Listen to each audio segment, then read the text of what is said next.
નમસ્કાર મિત્રો, દેશ દુનિયાના તાજા મોટા સમાચારમાં આપનું સ્વાગત છે અને આજના તાજા સમાચાર મેળવવા માટે વિડીયોને અંત સુધી જોતા રહો અને આવા દરરોજના સમાચાર મેળવવા માટે વિડીયોને એક લાઇક કરી ચેનલને સબસ્ક્રાઇબ કરવાનું ના. ગુજરાત ઉપર વાવાઝોડાની સિસ્ટમ એટલે કે મિત્રો ગુજરાતમાં હાલ કોઈ જગ્યાએ છૂટાછવાયો વરસાદ પડી રહ્યો છે. બાકી વરસાદ હાલ વિરામ લીધો હોય તેમ કહી શકાય છે, પરંતુ હવે ફરીથી મેઘરાજ ધમાકેદાર બેટિંગ શરૂ થઈ શકે છે તેવી આગાહી હવામાન નિષ્ણાત અંબાલાલ પટેલે કરી છે અને આગામી સમયમાં ગુજરાતમાં ભૂકા બોલાવશે. સાથે ટૂંક સમયમાં બંગાળની ખાડીમાં વાવાઝોડાની સક્રિય થઈ રહ્યું છે, જેના કારણે ગુજરાત પર વાવાઝોડાનો ખતરો મંડાઈ રહ્યો છે. મહત્વના સમાચાર. સાબર ડેરી દૂધના પ્રતિ કિલો ફેટ પર ₹5 કર્યો છે વધારો. એટલે કે સાબરકાંઠાની સાબર ડેરી સામે પશુપાલકો વારસામાં ભાવફેર સહિતના મુદ્દો છેલ્લો કેટલાક દિવસથી ઉગ્ર વિરોધ નોંધાઈ રહ્યો છે. ત્યારે મિત્રો, સાબરકાંઠા અને અરવલ્લી સહિતના વિસ્તારમાં પશુપાલકો માટે મોટા સમાચાર સામે આવ્યા છે. એટલે કે મિત્રો, 18 જુલાઈના રોજ સાબર ડેરી વાર્ષિક ભાવફેર લઈને મોટી જાહેરાત કરી છે, જેમાં પશુપાલકોને ₹995 કિલો ફેટે ચૂકવશે. ત્યારબાદ મહત્વના સમાચારની માહિતી મેળવીએ તો મિત્રો, બાળકોને આધાર કાર્ડ લઈને યુઆઈડી ચેતવાણી. એટલે કે યુઆઈડીએ 7 વર્ષના બાળકોને આધાર કાર્ડ અંગે મહત્વ ચેતવાણી આપી છે. જો 5 વર્ષ પહેલા બનાવેલું આધાર કાર્ડ બાયોટ્રિક માહિતી ફિંગરપ્રિન્ટ આંખોનું સ્ક્રીન અપડેટ નહીં કરાઈ હોય તો આધાર કાર્ડ નંબર ડીએક્ટિવ થઈ જશે. આ અપડેટ શાળાઓનો પ્રવેશ, શિષ્યવૃત્તિ અને ડીબીટી સેવાઓ મુશ્કેલી ટાળવા માટે અત્યંત જરૂરી છે. અપડેટ કોઈ પણ નજીકના આધાર સેવા કેન્દ્ર પરથી મફત કરાવી શકાય છે.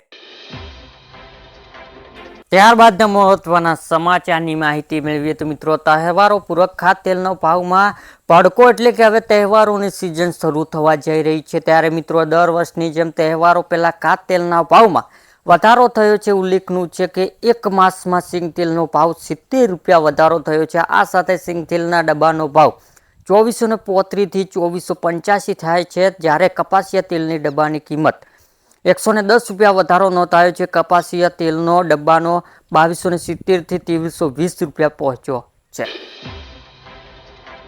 મહત્વના સમાચારની માહિતી મેળવીએ તો મિત્રો, બિહારમાં 125 યુનિટ વીજળી ફ્રી. એટલે કે બિહારમાં મુખ્યમંત્રી નીતિશ કુમારે રાજ્યના તમામ ઘરેલું ગ્રાહકો માટે 125 યુનિટ સુધી મફત વીજળી આપવાની જાહેરાત કરી છે. આ લાભ 1 ઓગસ્ટ 2025થી મળશે, જેનાથી 1,59,00,000 પરિવારોને ફાયદો થશે. અને સીએમએ જણાવ્યું છે કે આગામી 3 વર્ષમાં ઘરોની છત પર જાહેર સ્થળો સૌર ઉર્જા સંયંત્ર લગાવીને પણ લાભ આપશે. ફૂટેવ જ્યોતિ યોજના હેઠળ અત્યંત ગરીબો પરિવારો માટે સૌર ઉર્જા સંપૂર્ણ ખર્ચ સરકાર ઉઠાવશે.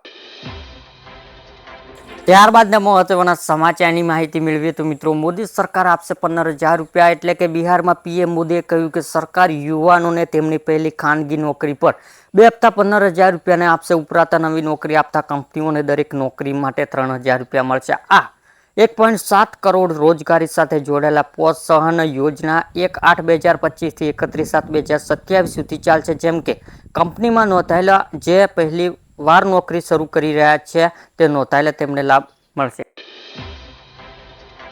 ત્યારબાદના મહત્વના સમાચારની માહિતી મેળવી તો મિત્રો, વાહન ચાલકો માટે નવા નિયમો. એટલે કે ટ્રાફિકના નિયમો ઉલ્લંઘન કરવા વાહન ચાલકોએ હવે ચેતી જવું પડશે. કારણ કે ગુજરાત હાઈકોર્ટ ટ્રાફિકના નિયમો પાલન માટે કડક પાલન અંગે સૂચના આપી છે, જે પગલે અમદાવાદ પોલીસ સક્રિય થઈ છે. હાઈકોર્ટ તાકીદ પગલે અમદાવાદ પોલીસ ટ્રાફિક નિયમો ઉલ્લંઘન કરવા વાહન ચાલકો સામે કડક કાર્યવાહી શરૂ કરી દીધી છે. ટ્રાફિકના નિયમો પાલન કરનાર વાહન ચાલકો સામે લાલ આંખ કરવા અને નિયમો ઉલ્લંઘન કરવાનો વાહન જપ્ત કરવા સુધી પગલાં ભરવા હાઈકોર્ટ તાકીદ કરી છે. ત્યારબાદના મહત્વના સમાચારની માહિતી મેળવીએ તો મિત્રો, કૃષિ મંત્રીની મોટી જાહેરાત. એટલે કે રાજ્યમાં ભાગ્યાત ખેતી વાવેતર માટે સેન્ટર બનશે તેવી જાહેરાત કરવામાં આવી છે. અમરેલી, દાહોદ, બનાસકાંઠા અને ગાંધીનગરમાં ભાગ્યાત ખેતી માટે સેન્ટર બનશે. આ સેન્ટરમાં ભાગ્યાત ખેતી માટે તાલીમ અને નિદર્શન આપવામાં આવશે. જે કૃષિ મંત્રી રાઘવજી પટેલ દ્વારા આ ભાગ્યાત ખેતી વાવેતર માટે સેન્ટર બનાવીને માહિતી આપવામાં આવી છે. કે ઉલ્લેખનું છે કે ભાગ્યાત ખેતી ખેડૂતોને વધારાની આવક મેળવવામાં મદદ કરશે.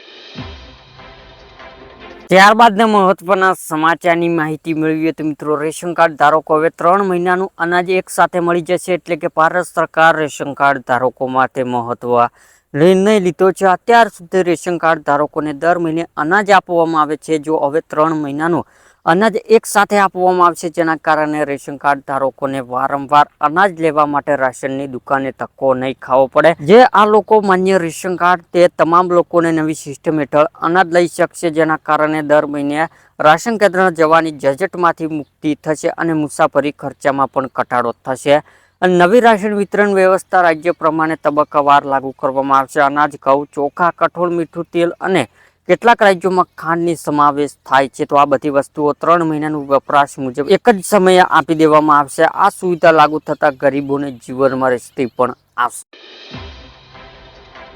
ત્યારબાદ મહત્વના સમાચારની માહિતી મેળવીએ તો મિત્રો, ખેડૂતોને મળશે 25,000 રૂપિયાની ભેટ. એટલે કે ગુજરાતના ખેડૂતોને ખેતી કામનું ખૂબ જ ઉપયોગી થાય તે માટે શુભ સાધન સહાય સ્વરૂપે આપવામાં આવશે. આ યોજના મારફત ગુજરાતના ખેડૂતોને સનેડો મિની ટ્રેક્ટર ખરીદવા માટે ટ્રેક્ટરની કુલ કિંમતમાં 25 અથવા તો 25,000 રૂપિયામાંથી બેમાંથી જે ઓછું હોય તે લાભ આપવામાં આવશે.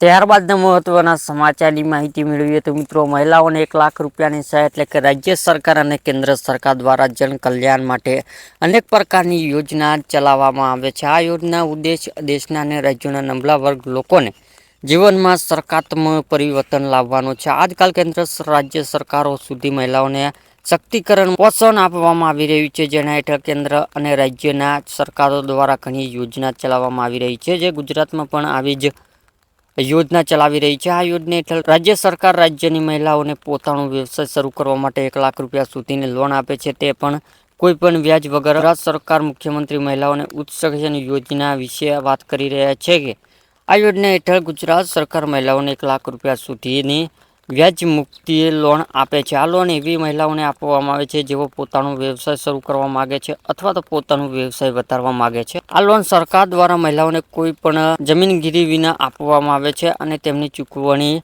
સમયગાળો 5 વર્ષ સુધી હોય છે. આ યોજના માટે અરજી કરનાર મહિલાઓને અરજદાર ગુજરાતની કાયમી રહેવાસી હોવી જોઈએ.